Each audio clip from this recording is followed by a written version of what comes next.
Buonasera a tutti e benvenuti al terzo appuntamento della quinta edizione di Tra Sardo e Profano Camineras e Tradizione, organizzato dall'associazione Simponia e da me condotto umilmente. Oggi abbiamo un'ospite graditissima, rappresentante nonché presidente del gruppo dell'Associazione Culturale Tradizioni Popolari di Serramanna, Maria Rosa Falzoi. Ciao Mari. Buonasera, Benvenuta alla nostra chiacchierata. Innanzitutto salutiamo anche chi sta dietro le telecamere in regia, il nostro direttore artistico dell'Associazione Sinfonia, ciao Enrico Picchiri, che saluta, voi non lo vedete ma sta salutando. Allora, siamo qua in questo bellissimo periodo schifoso di Covid, dove non possiamo fare niente e invece facciamo qualcosa. Nel senso, allora vi spiego, io collaboro ormai da un po' di tempo con gli amici di Serramanna e vi posso assicurare che non stanno mai fermi. Hanno sempre qualcosa da fare, sia in campo folclorico che in campo, in campo comunitario. Nel paese di Serramanna sono attivissimi e fanno tantissime cose che poi vedremo insomma, durante la chiacchierata. Quindi è un piacere averti ospite qua da noi. Cosa posso dire? Che mi fa veramente piacere perché era da tanto che non vi vedevo. Sono persone veramente amabili con cui io sto veramente con loro veramente volentieri. Lo dico col cuore. Grazie. Quando è nata la passione per le tradizioni popolari? Allora, la passione nasce un po' è una conseguenza di tanti viaggi fatti all'interno della Sardegna, nelle manifestazioni che si svolgono o a cui abbiamo assistito come diciamo turisti della domenica. E quindi da lì parte la curiosità di capire che cosa invece succedeva nel nostro paese, a Serramanna. E insieme ad altri amici con le stesse curiosità abbiamo deciso quindi di dare vita a questa associazione. Un'associazione che abbiamo creato poco più di 4 anni fa. Quindi siete neonati, siamo ancora siamo poppanti. freschissimi. Stiamo cominciando a studiare, diciamo, tutte le varie sfaccettature di quello che può essere la tradizione sarda e la tradizione di Serramanna. Benissimo, qua oltre a una serramannese viva e vegeta abbiamo 3 antenati di Serramanna, abbiamo il signor Giuseppe Meda Noto Pepi, guardate che bel signore ben vestito di tutto punto, un esempio da prendere assolutamente. E dall'altro lato abbiamo la coppia dei signori Meda con Francesco Meda e signora Littera, giusto per la Littera, ci salutiamo. Salutiamo perché, i nostri fedeli compagni di attività. perché conosco diciamo in gran parte la vostra ricerca, quello che state facendo, e so che Serramanna è una fonte inesauribile di fotografie. Sì. Da quando abbiamo iniziato la ricerca, subito dopo la costituzione dell'associazione, abbiamo trovato e stiamo continuando a trovare una miriade di foto,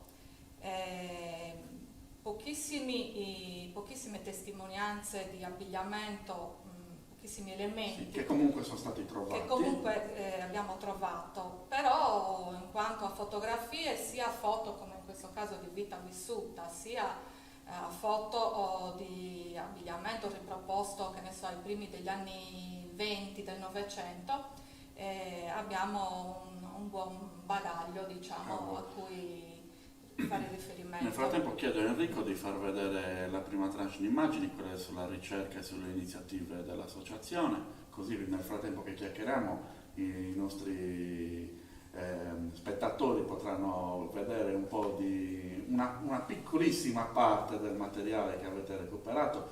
Molto di questo materiale lo potete vedere anche su Facebook, nella pagina dell'associazione. E anche Abbiamo due pagine, esatto. abbiamo una pagina dell'associazione dove praticamente pubblichiamo tutto quello che troviamo che riguarda, per quanto riguarda l'abbigliamento e la tradizione e poi tutte le nostre attività, qualunque sia l'attività dell'associazione viene pubblicata in questa pagina.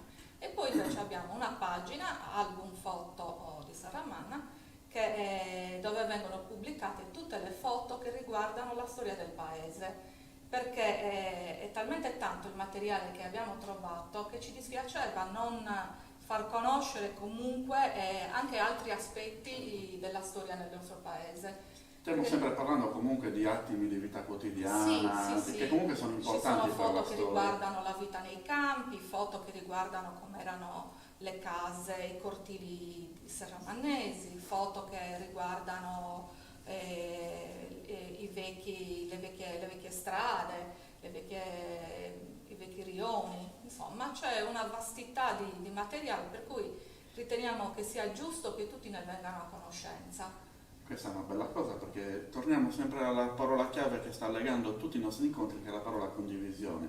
In questo caso voi non avete nessun problema a condividere tutte le informazioni che trovate, così come io ritengo che sia corretto, perché nessuno vi nega il riconoscimento che l'avete trovato voi a quel punto, ma è anche giusto che queste cose vengano condivise assolutamente con tutta la comunità. A questo bisogna rendervene veramente merito. Detto chiaramente, anch'io mi sono sorpreso dalla quantità veramente di foto che ha Serramanna rispetto a tutti gli altri paesi della Sardegna che conosco, fondamentalmente, se non i più conosciuti come ad esempio Desulo, dove abbiamo tantissime foto, ma grazie anche al fatto che Desulo ha smesso l'abito oggi praticamente, perché c'è ancora forse qualche signora che veste quotidianamente l'abito tradizionale, ma sono casi veramente eclatanti, ma a buon ragione, anche perché Desilo ha un abito particolare che viene riconosciuto anche al di fuori della Sardegna, come in Orgosolo, comunque sono quei centri che comunque hanno una forte visibilità dal punto di vista demo-etnoantropologico. Il caso di Serramanna è particolare perché pur essendo non vorrei che si sminuisse questa cosa, però è in effetti un centro agricolo comunissimo come tanti che ne abbiamo nel Campidano, ma non per questo non deve avere le sue buone qualità di memoria e di riscoprire questa memoria. Quello che state facendo appunto con la pubblicazione di tutte queste immagini veramente notevoli, dico la verità. Queste sono due delle tantissime che avete portato qua. Le più antiche assolutamente, si vede anche dalla qualità della foto che sono immagini sicuramente della seconda metà dell'Ottocento, quindi siamo, non dico agli albori della fotografia, ma quasi. Questo lo posso dire perché dal mio punto di vista sto facendo una ricerca sui primi fotografi in Sardegna e questa ricerca potrà dare una mano una volta completata, ma già adesso dà una mano per capire, per cercare di datare appunto queste fotografie, soprattutto quando c'è un fondale particolare che viene ripetuto più volte, quindi si riconosce lo studio fotografico e quindi si può risalire ad esempio alla datazione, tipo la sedia o al tipo di mobile che c'era, quindi si riconosce che era quel fotografo, che magari in altre foto c'era proprio il nome e qualche altro indizio che ci può dare veramente una datazione più vicina possibile a quella che era la realtà. Quindi anche dal mio punto di vista cerco di dare un apporto a chi ne ha bisogno. Molto spesso mi mandano dei messaggi: ma secondo te questa foto di quando può essere, ad esempio, amici di altri paesi, eccetera, e nel mio piccolo cerco di dare di essere utile allo scopo. È una delle tante facce della ricerca che sono utili, che convergono tutte sempre nella stessa strada che ci porta a quella di ricercare quella che era la realtà di quell'epoca. Quali sono le iniziative che propone l'associazione da questo punto di vista? Allora, le iniziative Che ha proposto? che abbiamo proposto e che comunque continuiamo a proporre anche in questo periodo di limitazione. Allora, le iniziative sono moltissime, partendo da un aspetto che per noi è fondamentale, e cioè il coinvolgimento dei bambini e dei ragazzi. Quindi la prima cosa che abbiamo fatto appena ci siamo costituiti come associazione è stato quello di presentare dei progetti a scuola, e quindi siamo riusciti ad essere ospiti diverse volte in diverse classi, dove abbiamo presentato sia nella scuola primaria che nella scuola dell'infanzia. Siamo riusciti anche a fare una giornata nelle scuole medie, dove in questi incontri abbiamo presentato intanto quello che era all'inizio della nostra ricerca. Abbiamo fatto vedere le foto di questi signori, abbiamo spiegato come si vestivano, il perché, abbiamo fatto vedere come noi in qualche caso abbiamo riprodotto questi vestiti, e poi da lì gli argomenti sono stati, diciamo, sempre più approfonditi. Siamo arrivati sino a spiegare anche come questi signori, questi nostri nonni, chiamiamoli così, si divertivano, come mangiavano, e quindi abbiamo, oltre a portare i vestiti, abbiamo portato anche un esempio di colazione antica.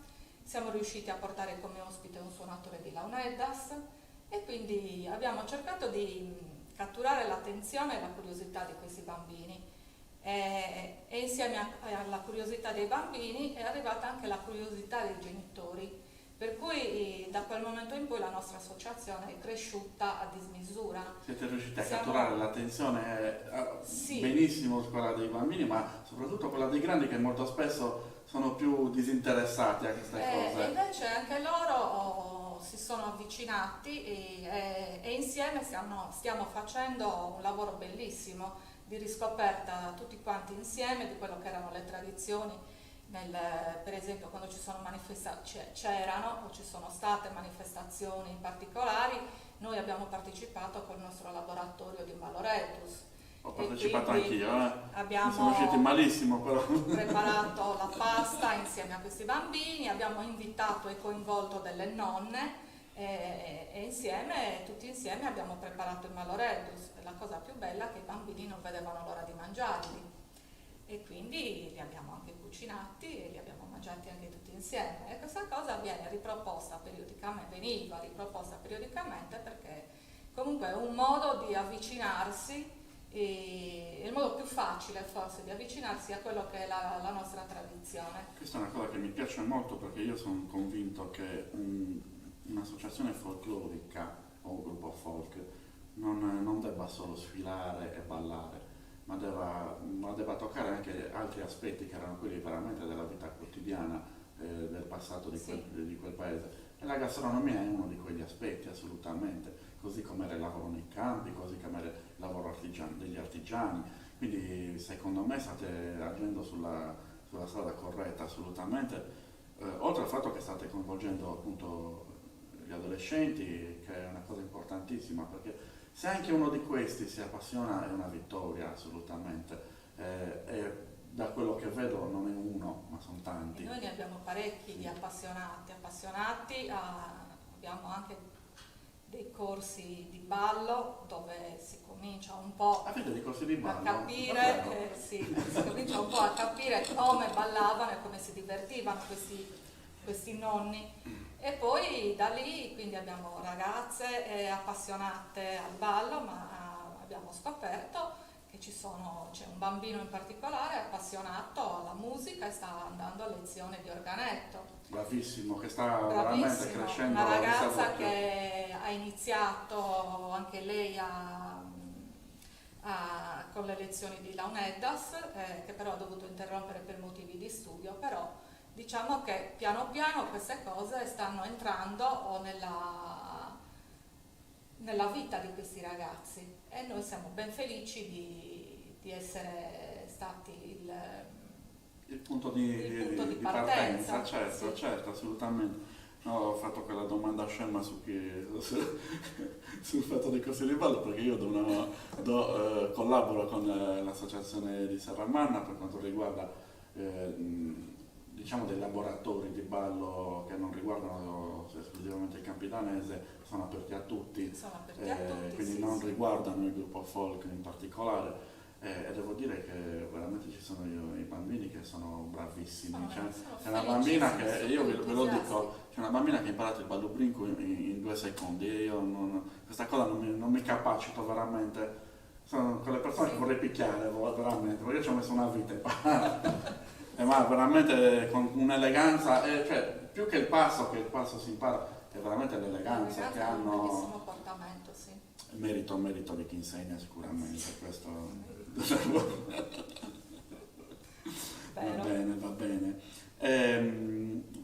Com'è strutturata la ricerca che state facendo? Cioè, quali cose, cosa fate?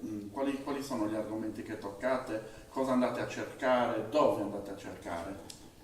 Allora, intanto a questa ricerca partecipiamo un po' tutti, ma principalmente partecipano due persone che sono uno, il nostro esperto in fotografia, chiamiamolo così, e comunque esperto conoscitore anche del paese.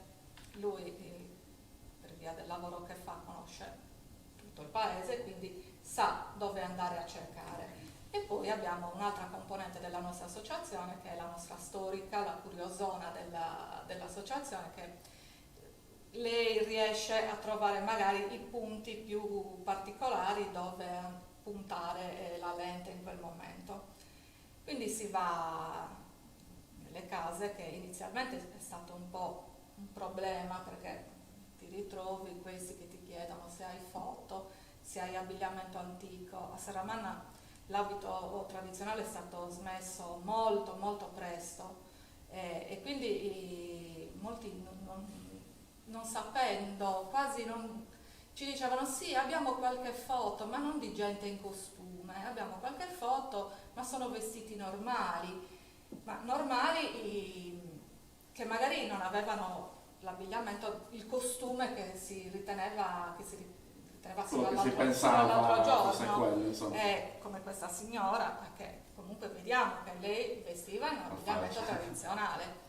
E piano piano invece si sono resi disponibilissimi queste persone, queste famiglie, hanno aperto le loro porte, ci hanno messo a disposizione tutto quello che loro avevano. Adesso quasi non c'è più bisogno che andiamo noi, ma in molti casi vengono loro da noi e ci dicono: ah, guarda, ho trovato queste foto, oppure anche incontrati per strada, abbiamo avuto notizie di queste cose, vieni che ti diamo, ti prestiamo, ti Questo è dato facciamo dal vedere. fatto che comunque le cose fatte bene vengono apprezzate, in questo caso c'è un atteggiamento quasi di recupero e conservazione anche della memoria e questo sicuramente viene apprezzato dalla comunità che appunto dalla prima diffidenza iniziale si è completamente ribaltata la questione, sono loro a proporsi,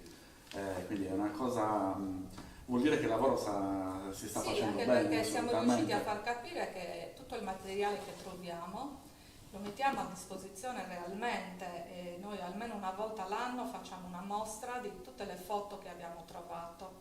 E le foto che troviamo vengono digitalizzate e poi stampate in maniera tale che si vedano anche i più piccoli particolari e quindi questa cosa incuriosisce e attira le persone perché vogliono, attraverso queste foto ricordano i tempi passati, chi appunto li ha vissuti, oppure vengono a conoscenza di cose che magari Certo.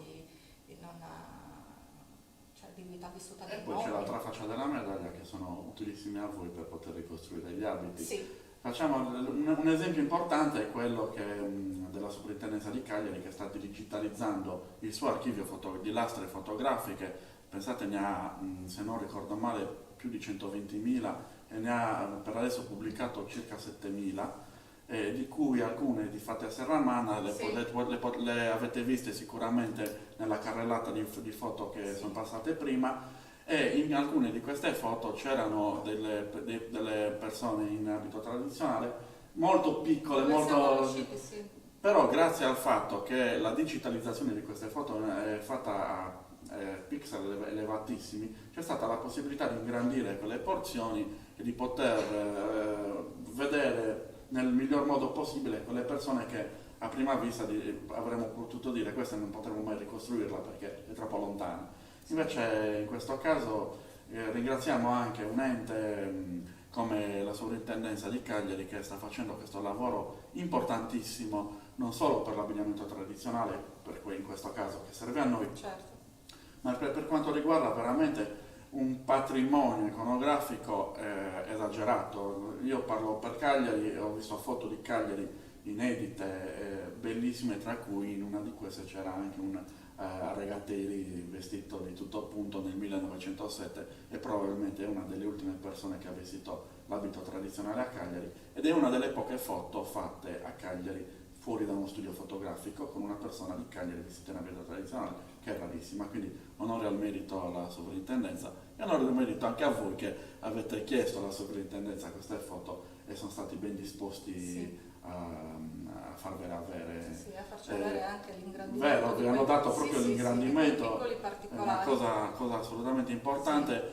Finalmente posso dirlo, un ente che collabora anche con queste, chiamiamole piccole realtà perché sono piccole realtà, ma che hanno una funzione importantissima appunto per il recupero della memoria, assolutamente. Quindi abbiamo detto fotografie, abbiamo detto capi antichi, quei pochi che sono stati trovati, ma tutto va bene anche nei confronti letterari. A me è capitato di trovare un'Unione Sarda dove c'era un piccolo trafiletto che per quanto riguarda Serramanna e le corse di cavalli che si facevano per San Sisinio, sono stato ben disponibile a darvelo perché era anche quello un trafiletto, ma comunque che dava un esempio di vita Di vita quotidiana e del paese. di una festa importante all'epoca per Serramanna, assolutamente. Sì. Mi hai già detto che ci sono state alcune difficoltà sicuramente all'inizio, soprattutto della Sì. ricerca. Ehm, a Serramanna sta cambiando l'approccio al folklore come realtà del... Secondo me sì, si sta prendendo, perlomeno noi con tutte le nostre attività stiamo dimostrando che se si prende coscienza di questo aspetto, diciamo che si riesce a cambiare in meglio le cose. Devo dire anche un'altra cosa, che le conferenze che avete fatto, a cui ho assistito anch'io, in alcune volte da spettatore, qualche altra volta da relatore, che mi ha fatto molto piacere, ma devo dire che avranno fatto il pienone, quindi vuol dire che Sì. c'è curiosità, c'è anche attenzione da questo punto di vista. E io sono ben felice che sia accaduto questo, perché vuol dire che veramente che c'è un qualcosa dietro e che il lavoro che state facendo serve veramente a qualcosa. Sì, c'è molto interesse di capire, di sapere prima di tutto il perché noi ci stiamo interessando a questo e poi di vedere che cosa stiamo scoprendo e sono incuriositi e apprezzano moltissimo quello che è, cioè il fatto di ridare una memoria storica, di dare lustro a questa memoria storica del paese.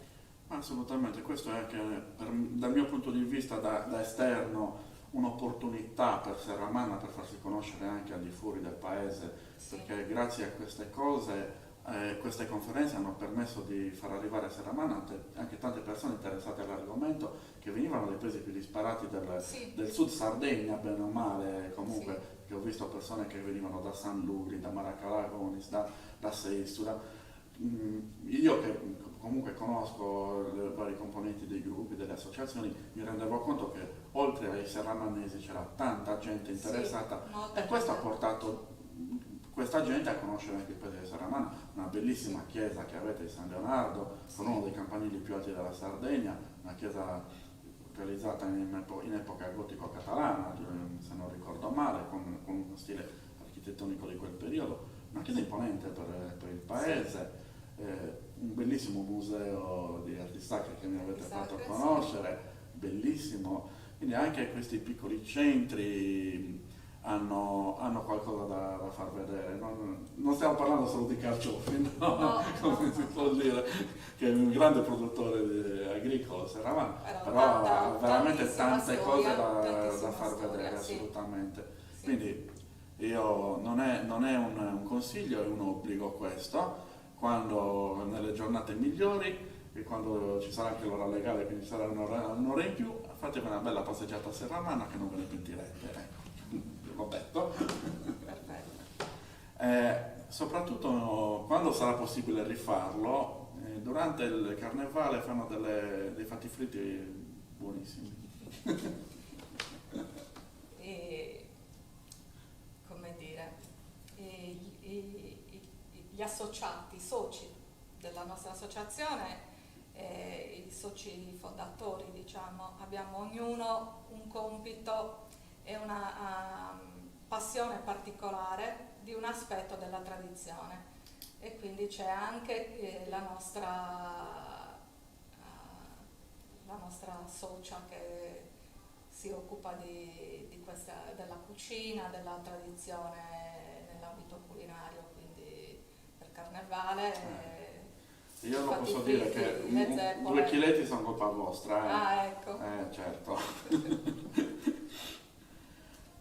Quindi a questo punto gli obiettivi della ricerca sono chiarissimi, sono quelli di riportare la verità storica Sì. di un contesto ben definito, di un arco temporale ben definito, che era quello in cui si utilizzava l'abbigliamento tradizionale serraman, e cercare di proporre un folklore, come dice Andrea Locci nel suo libro Il folklore in Sardegna, un folklore credibile, un folklore onesto, cioè, perché dobbiamo inventarci qualcosa che non era la verità.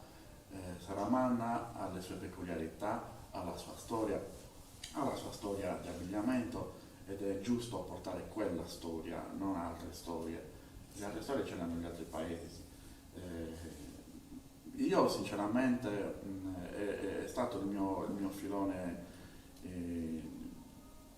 che percorro da quando sono entrato in questo mondo, e apprezzo veramente quello che state facendo, perché mi rendo conto che non è una passeggiata, assolutamente. Ci vuole tempo, ci vogliono soldi, tanti soldi, me ne rendo conto, per fare bene le cose. Ho visto la riproduzione, ad esempio, di questa fotografia, la riproduzione dell'abito, che è bellissima. Non potrò mai metterlo io perché non ho la corporatura del signor Meta, però devo dire che, ripeto, quando c'è la passione, quando c'è la serietà nel fare le cose vengono bene e c'è qualità. E nonostante siate appena nati, avete già percorso un buon cammino, vi hanno già invitato a manifestazioni importanti come a Cavalcata, se non ricordo Sì, male, la Cavalcata, Sant'Efisio, il Redentore, i due quindi, matrimoni, insomma, bene o male, quelle le abbiamo. quindi nonostante la ricerca vada avanti, non sia terminata, anzi, No, possiamo noi dire siamo, che diciamo che praticamente siamo all'inizio, siamo eh, all'inizio con la nostra ricerca. state veramente, vi state superando, dico io. C'è da dire che noi sembra che siamo molto veloci perché comunque ci siamo guardati un po' intorno e abbiamo visto che cosa fanno gli altri, e poi abbiamo chiesto consigli a degli esperti, in questo caso tu. Ci Nel siamo mio piccolo. confidati, confrontati con Andrea Locci, con Ignazio Fancello, e poi bene o male con gli altri gruppi che comunque hanno percorso prima di noi questa strada. Diciamo che vi siete resi conto che c'era qualcosa che si poteva fare in più, vero? Sì, ci siamo resi conto che non ci dovevamo accontentare del si usada, ma dovevamo capire il perché si usada, da dov'è che si partiva, ecco, e quindi questo è grazie anche alla lavoro fatto dagli altri. No, Perché, sicuramente, ma certo. vedendo le altre associazioni come si sono comportate, come hanno gestito certe cose, per noi è stato più semplice arrivare a determinate conclusioni. I consigli poi da parte di tutti sono stati più che ben accetti e sempre, costantemente. Sì, anche quando c'erano cose che magari non ci andavano, ve l'abbiamo detto. Sì, ma noi anzi accettiamo Ma, benissimo ripeto, se ci sono cose che non vanno bene. ma finché è motivata E anzi è ben accetto quel genere, forse è più ben accetto quel consiglio. No, diciamo che di- voi una cosa che vi do merito è quello di avere sempre avuto la capacità di ascoltare gli altri, cosa che pochi hanno. Perché di solito a cui viene detto una cosa che è contraria al suo pensiero, di solito si chiude a riccio ed estromette quella persona piuttosto che... Invece voi avete fatto il contrario, avete aperto veramente la mente ed è lodevole questo. Non perché io dica le cose giuste, ci mancherebbe, certo. io posso dirvi una cosa che può anche essere sbagliata. L'importante è motivarle le cose che dite e le cose che diciamo, perché solo con la motivazione io ti sto dicendo questo per questo, questo e questo motivo, allora c'è un confronto sano e soprattutto intelligente. E voi avete questa intelligenza e non tutti ce l'hanno, ecco, diciamo così. Saper ascoltare le persone, soprattutto quelle che sanno un'informazione in più, Certo. è sempre utile, Modo per perché c'è una crescere. crescita personale e una crescita del gruppo, assolutamente. Ma anche dal mio punto di vista, adesso vi faccio l'esempio, quando ho visto i passi del ballo campidanese che nascevano da quello che si faceva sul palco fino a ieri, io comunque nella mia esperienza ho riconosciuto che c'erano dei movimenti che erano dettati da un ballo che si faceva in passato, non erano cose inventate. E ve le ho dette quali erano, e quello è stato ad esempio un punto forte sul quale puntare per riproporre un campidanese che era più coerente con quello che si faceva a Serramanna rispetto a un campidanese coreografato che si usava fare poi in tutta la Sardegna, in tutti i posti dove si faceva il campidanese, estramettendo molti passaggi perché era più facile dare così gli ordini per girare a quel minutaggio, eliminando le launeddas a favore della fisarmonica o dell'organetto, però così si perde tantissimo. E appunto per questo vi chiedo, per quanto riguarda il ballo, a che punto siete e come vi state approcciando, ecco, qual è l'approccio che avete preso per quanto riguarda il ballo? Allora, per quanto riguarda il ballo, diciamo che siamo proprio, come dire, nel gradino più basso, nel senso che non c'è quasi nessun ricordo in merito, giusto qualche notizia, perché comunque qualche piccola notizia, perché comunque come dicevo per quanto riguardava l'abbigliamento, ma anche per quanto riguarda il ballo, gli usi più moderni hanno preso il sopravvento molto più in fretta, molto prima rispetto ad altri paesi. Per cui c'è sì qualche ricordo che si ballava dopo la messa, c'è il ricordo che si ballava sicuramente per le feste di Santa Maria. Uno dei ricordi che Se non ricordo che male c'è c'hanno- anche un contratto di Zerachia della fine del Settecento di Serramanna, quindi che testimonia che sì, a Serramanna si suonavano le launeddas e si ballava col sì, suono delle launeddas. c'è il ricordo di una signora molto anziana che lei dice che quando era bambina ricorda di questi signori che ballavano in un cortile e che vicino al suonatore c'era una sorta di contenitore in terracotta dove veniva messa l'offerta per il suonatore. E ricorda anche che lei, essendo di famiglia benestante, non poteva ballare con gli altri. Questo lei lo ricorda. Un altro ricordo invece è che ci è stato dato, questa è una raccolta che ci è stata data da Matteo Azzeni di Selargius, che la cui nonna era di Serramanna, e la signora ricorda di questi balli sardi nei cortili e ricorda anche che si mettevano in fila uno di fronte all'altro e se non ricordo male li chiamava ballus a carreretta o qualcosa del genere. Per cui però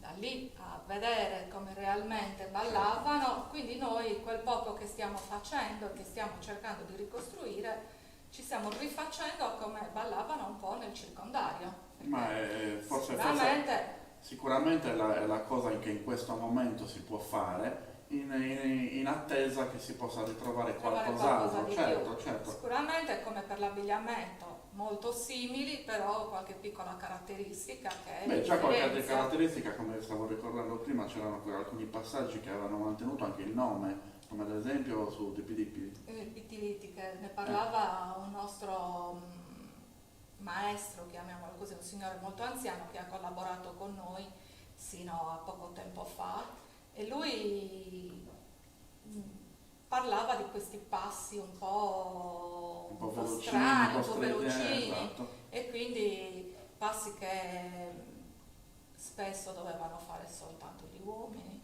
Certo, perché erano quelle parti del ballo dove l'uomo si doveva far vedere, quindi erano sicuramente quelle parti dove potevamo si imparare anche noi avanzava. femmine, però guai. sì, però va bene.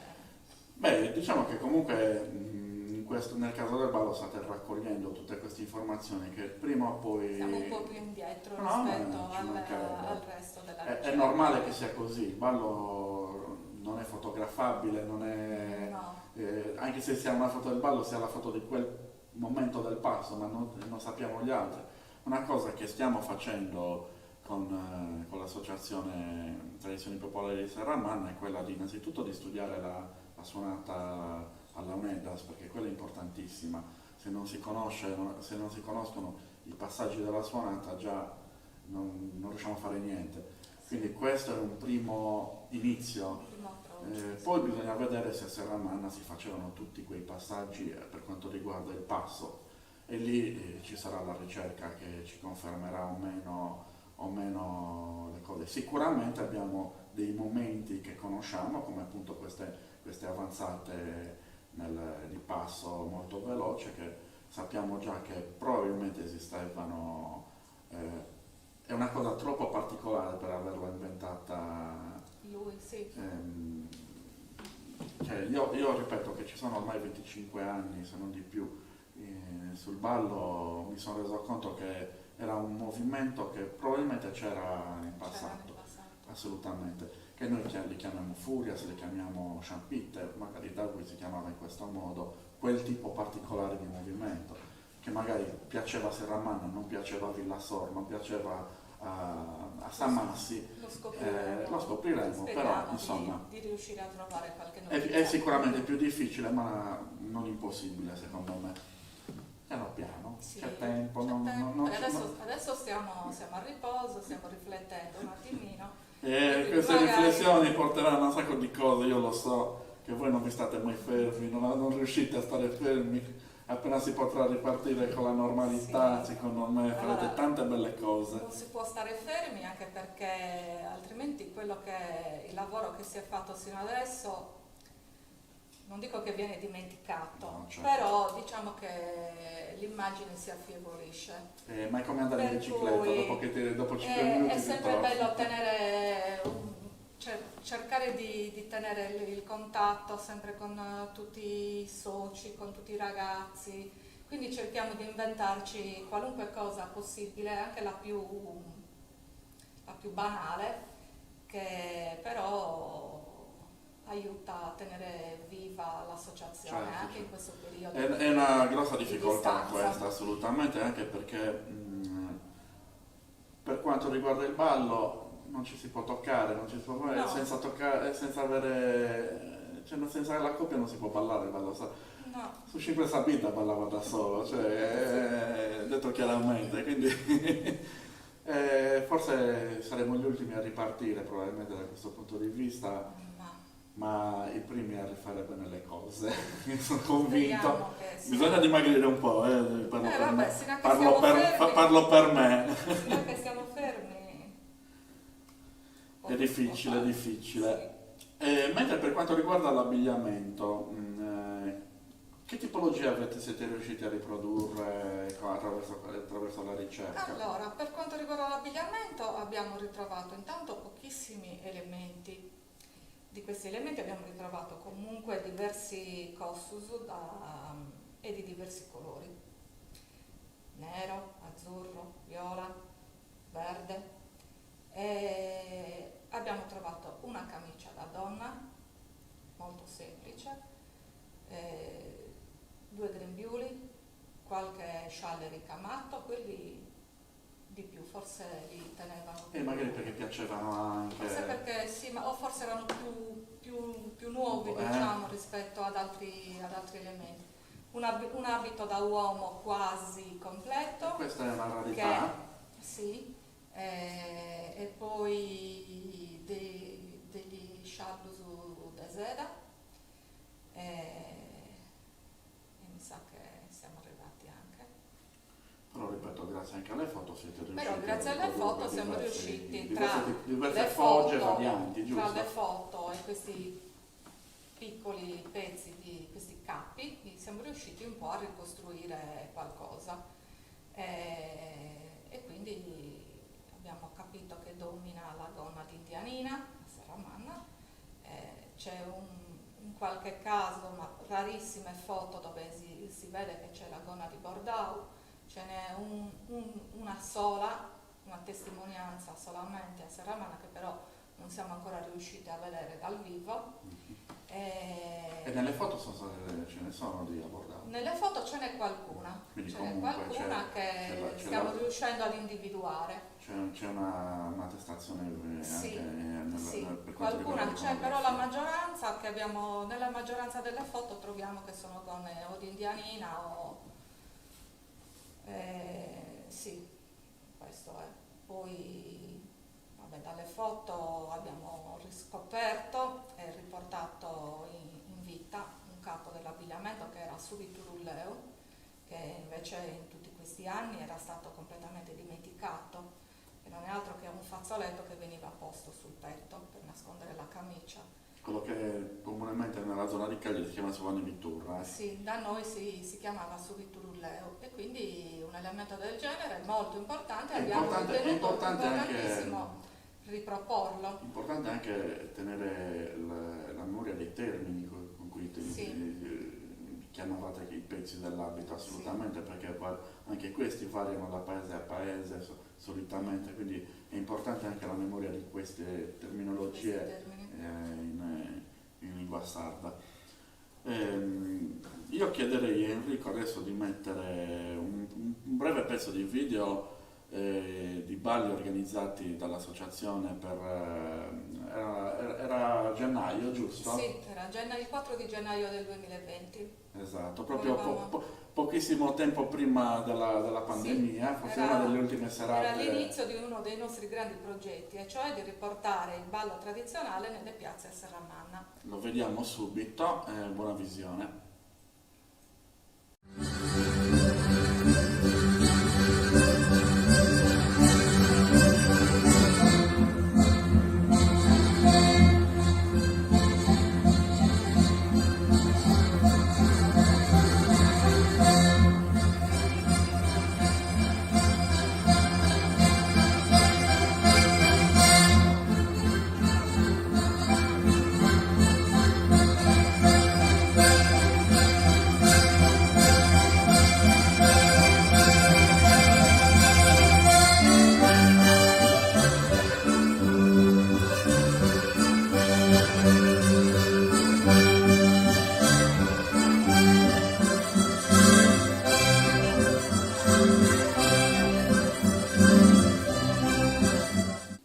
Bene, abbiamo visto un piccolo pezzettino di una bellissima serata, forse una delle ultime a cui è stato possibile partecipare dal vivo con due signori suonatori e cantadonis, Carlo Boeto e Carlo Crisponi, grandi amici che salutiamo.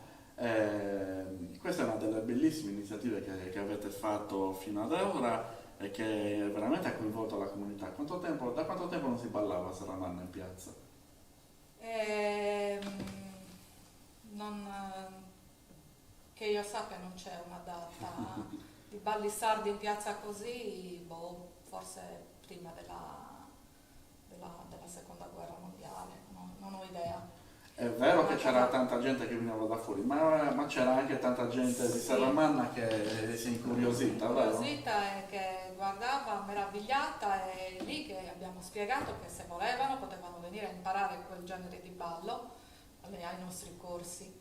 Abbiamo iniziato l'anno con una manifestazione bellissima che però purtroppo, cioè avevamo inaugurato una serie di progetti con quella serata, che però il Covid ha deciso Un gran di peccato. Sì, interrompere. veramente, probabilmente è stata forse o l'ultima o la penultima serata di balli organizzati in piazza e poi è arrivata Però la appena si pandemia. potrà, è già Bisogna pronta la recuperare con gli prossima. interessi, assolutamente. A questo punto io direi non più quello spazio, ma c'è quel parcheggione gigante. Quello più grande. Sì, ma infatti abbiamo pensato, dovendo, appena sarà possibile, uno spazio più grande. Benissimo, chiedo a Enrico adesso di mandare l'altro gruppo di foto, quelle del gruppo folk, così vediamo anche quali sono stati i risultati di questa ricerca, i primi risultati di questa Sì, ricerca. anche perché poi di anno in anno il nostro abbigliamento cambia in base a quello che troviamo. Assolutamente, con le ma è foto. giusto che sia così, è Eh, giusto anche che ci siano sì. anche dei ripensamenti, nel senso che avete valutato che magari quel tipo di capo andava, magari rivedendo anche le stesse foto vi siete accorti che c'erano Sì, dei sì, particolari, questo capita normalmente, anche alle associazioni più datate ci si rende conto che magari c'è quella foto che si è vista miliardi di volte e non ci si è soffermati magari sulla ganciera e abbiamo, questo è un esempio che è di Matteo Azzeni che ha detto in una delle ultime conferenze che ha fatto e ci siamo resi conto che la ganciera non era messa così come si metteva ma era al contrario. Mm. Ed era una cosa Magari stupidissima, foto vista tantissime una foto volte. comunissima e tutti invece la mettevano nel modo sbagliato. Quindi nulla vieta di commettere dei piccoli errori che male c'è. Anzi, siamo umani. L'importante è che ci sia sempre il modo di rimediare. In questo caso però dobbiamo anche rendere merito a chi ci ha preceduto, quindi alle associazioni che hanno fatto le cose prima di noi, ce ne sono tante e sicuramente sono associazioni che hanno dato il via anche a questo modo di pensare per la vostra associazione, al modo di fare, vero? Sì, sì, sì, sì, sì. Noi le prime cose, le prime attività che abbiamo svolto quando ci siamo costituiti, oltre ai progetti vari, sono stati quelli di andare a sentire, a vedere i convegni organizzati dalle altre associazioni e da lì si è aperto completamente un mondo che ci ha fatto capire qual era la strada che dovevamo percorrere. Un paio di questi convegni in particolare è stato uno a San Gavino, dove come relatori c'eri tu, Andrea Locci, Ignazio Fancello e Antonio Leoni, Antonio forse. Spiga. Antonio Spiga, sì. E lì abbiamo capito che qual era la strada giusta da percorrere per quanto riguardava l'abbigliamento e il ballo, perché abbiamo capito che sino a quel momento cioè da quel momento che come andavamo in giro vestiti forse non era proprio la realtà dei fatti del secolo scorso. E poi anche per quanto riguarda la ricerca fotografica, come muoversi, abbiamo preso spunto da un convegno molto importante a cui abbiamo assistito a Villa Urbana e dove lì abbiamo conosciuto Daniel, che anche lì lui è stato gentilissimo a darci dei consigli su come muoverci, a darci anche incoraggiamento e insomma siamo riusciti così piano piano Io l'ho già ad avere un detto. quadro diciamo più completo della situazione. L'ho già detto anche in altri appuntamenti e veramente bisogna rendere onore al merito a Villa Urbana per il grandissimo lavoro che hanno fatto e che stanno continuando a fare.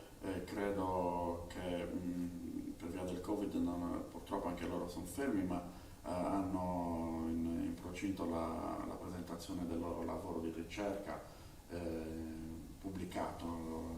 Sarà probabilmente uno dei primi lavori dal punto di vista delle associazioni folcloriche sicuramente degno di nota, perché sono sicuro che il loro lavoro sarà assolutamente di elevata qualità. Conosco l'associazione, ho intervistato per motivi di studio assieme ad Andrea Luci e anch'io da Daniel, quindi so cosa c'è dietro, so tutto il lavoro e so tutte le difficoltà che ci sono dietro il loro lavoro, quindi veramente tanto di cappello ad associazioni come l'associazione Bitobrana di Villa Urbana, e io mi auguro che ci siano tante associazioni come la vostra che che seguono i loro passi, perché far bene le cose vuol dire veramente dare qualità e rendere onore al paese e alla storia del paese, assolutamente. Ed è quello l'intento principale, oltre a quello di assolutamente condividere le informazioni e divulgarle per la comunità, perché è giusto che la comunità conosca il proprio passato e renda merito e dia rispetto al proprio passato, perché è anche una questione di rispetto. Sì. Il carnevale si fa carnevale, dico io, il resto si può fare nel tutto l'arco dell'anno. Sì. Far bene le cose è possibile farle, voi ce lo state dimostrando, anche se, ripeto, siete nati da poco, ma quel poco che avete fatto per adesso è già tanto rispetto veramente ad altre realtà che conosciamo, magari anche storiche, magari che ci sono più di 50-60 anni, ma che più di quel tanto non hanno mai fatto. Non basta cullarsi sugli allori, dico io, la ricerca è costante e non finisce mai. Voi ce ne state dando la dimostrazione col fatto che tutto quello che avete fatto adesso, fino adesso, è solo l'inizio e tutto quello che verrà sarà semplicemente il proseguimento, non il termine. Quindi tanto merito anche a voi per aver avuto anche l'umiltà di- di cambiare la mentalità, assolutamente. È una questione soprattutto di mentalità dal mio punto di vista. Le persone intelligenti cambiano anche la mentalità se necessario e voi siete persone assolutamente intelligenti, Grazie. assolutamente.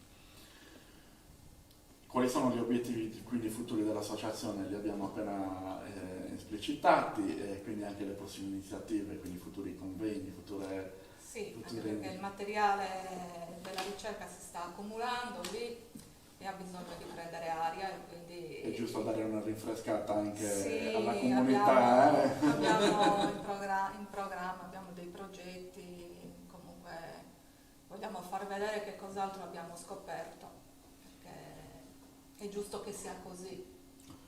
Poi questa domanda direi di farla fuori, perché mi hai già risposto come condividete le informazioni, avete già detto tutto. La cosa principale che io ritengo di fondamentale importanza sia quella di coinvolgere le scuole, e questo lo fate costantemente. È veramente importante perché è quello il punto di partenza veramente per avere una coscienza per mantenere la memoria storica.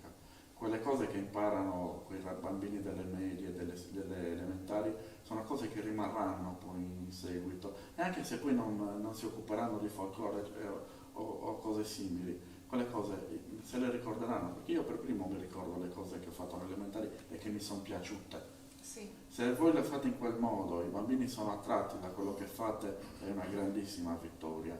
E forse avete trovato la chiave per aprire la mente di questi bambini e far piacere queste cose, perché è difficile, è sì, molto abbiamo difficile. trovato anche delle insegnanti disponibili ad accoglierci, sì.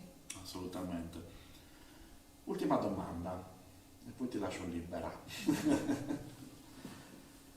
Pensi che il folklore in generale possa migliorare ancora?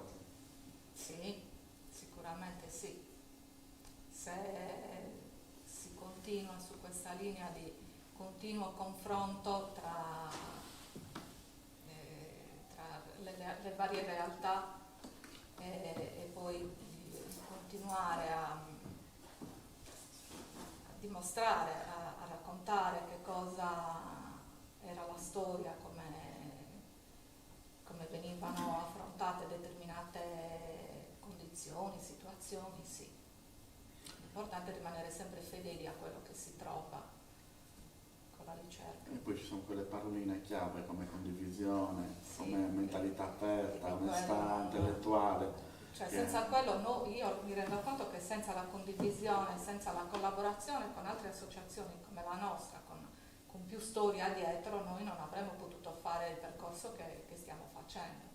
E comunque l'aiuto esterno, anche il vedere come gli altri si comportano è stato fondamentale. Anche questa è una questione di intelligenza, assolutamente, perché una persona intelligente non ha paura di chiedere. Soprattutto di chiedere a queste persone che ne sanno più di noi, assolutamente.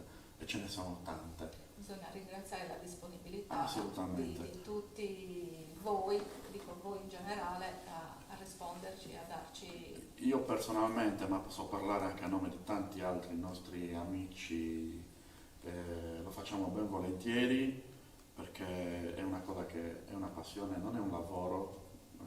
Ci perdiamo soldi anche noi molto spesso, È una passione che è peggio ci spendiamo che è soldi. peggio di un lavoro. Assolutamente, però la passione ci porta a dire sì a tutti, a dare una mano a chi se lo merita, logicamente, perché quando vediamo che c'è qualcosa di buono in quello che fa un'associazione, ben volentieri diamo il nostro piccolo apporto, anche se è un foglio scritto o una frase, anche quella frase è sempre un qualcosa in più che non conoscevamo prima e sappiamo utilizzarla poi. Quindi ringrazio la nostra Presidente, è stato veramente un piacere rivederti. Grazie a te. Salutando te, saluto tutti i soci dell'Associazione Televisioni Popolari di Serramanna, che saluto, mi mancate, dico la verità, Anche tu manchi molto, ma tranquilli, torneremo, prima o poi torneremo. speriamo presto. Sconfiggiamo questo virus e poi riprenderemo veramente Speriamo presto. i nostri bei laboratori e tutte le cose belle Tutte le che belle stavamo attività. facendo. Sì. Quindi di nuovo grazie a Serramanna, all'Associazione Tradizioni Popolari, grazie al nostro regista nelle retrovie dietro le telecamere, nonché direttore artistico Enrico Picchiri. Con questo chiudiamo il terzo appuntamento di Tra Sardo e Profano, Camineras de Tradiciones. Vi rimandiamo alla prossima puntata. Anche qui sarà una sorpresa, quindi non vi diciamo chi sarà l'ospite, il graditissimo ospite della prossima puntata. Grazie ancora Grazie a te. e arrivederci a tutti. Buona serata.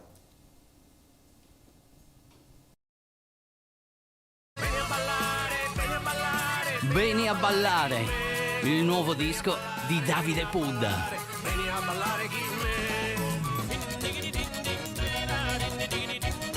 27 artisti in 12 brani travolgenti. Sos pastor de Sardinia, non summergindo voi solo. Visita il sito davidepudda.com e scopri Beni a ballare.